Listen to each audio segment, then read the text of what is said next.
Nessa aula, você vai aprender mais sobre a fase 3 do processo seletivo. Nessa fase, normalmente você vai receber um desafio técnico, que na maioria das vezes consiste em algum projeto do GitHub, por exemplo, que eles te enviam para que você cumpra algumas tarefas específicas. Por exemplo, criar testes unitários, dockerizar a aplicação, criar o CRUD básico através de endpoints ou API REST ou GraphQL. Então, nesse momento, a maioria das pessoas vai achar que ela está sendo avaliada tecnicamente. A realidade é que a empresa só está te filtrando para ver se você vai entregar o desafio técnico. Não necessariamente eles vão analisar aquilo que você entregou. Muitos deles vão simplesmente verificar se você entregou ou não. Pode ser que algum desenvolvedor analise aquilo que você fez, mas não é a regra. Pode acontecer, mas não é a regra. Entenda que essa fase 3 é apenas um outro filtro que a empresa está aplicando para que no final ela consiga selecionar os melhores candidatos do ponto de vista dela. Lembre-se que não é do seu ponto de vista, e sim do ponto de vista da empresa. Ou seja, a empresa pode usar critérios que você pode não concordar, que você pode não aceitar, como ela que vai pagar pelo seu salário, então ela tem esse direito de definir o que ela vai usar como filtro, como régua para você, para os candidatos.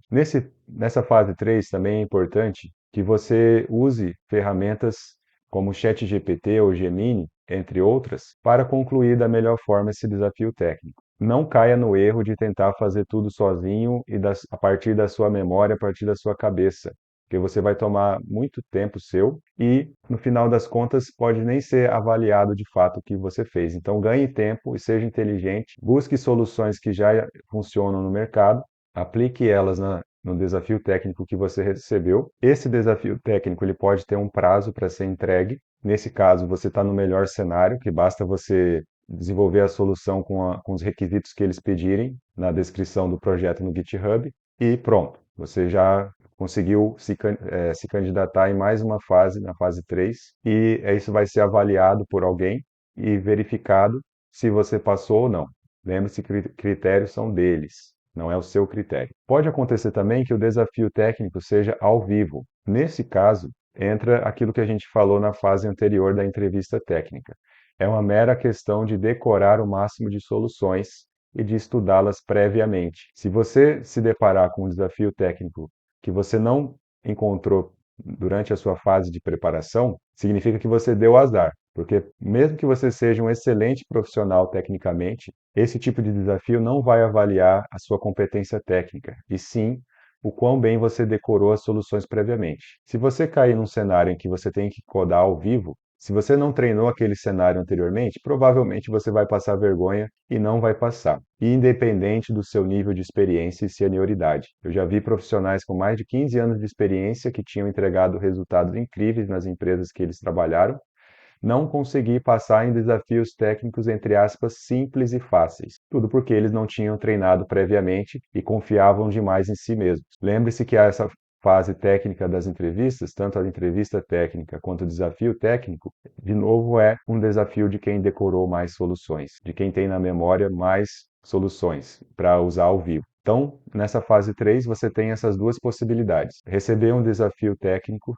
que você tem um prazo para concluir, basta seguir as dicas que eu já falei, ou receber um desafio técnico ao vivo que vai ser agendado entre as pessoas que vão participar desse desafio. Nesse caso, é uma mera questão de decorar o máximo de soluções. Obviamente, você vai saber a sintaxe da linguagem que você domina, então você vai conseguir aplicar essa sintaxe na hora da entrevista ao vivo. Como dica extra, pratique, por exemplo, com um caderno, desenvolver as soluções, o código. Eu sei que na vida real a gente não desenvolve nada com um caderno, o caderno não vai compilar nada, mas esses desafios, eles são filtros. Então, pode ser que eles, por exemplo, te peçam para fazer algo no Notepad ou para fazer algo num quadro branco. Para me preparar para as entrevistas, na época que eu disputava essas vagas, eu comprei um quadro branco que está ali na minha sala e usava ele todos os dias para treinar os principais algoritmos que eu sei que são pedidos nas entrevistas. O objetivo com isso é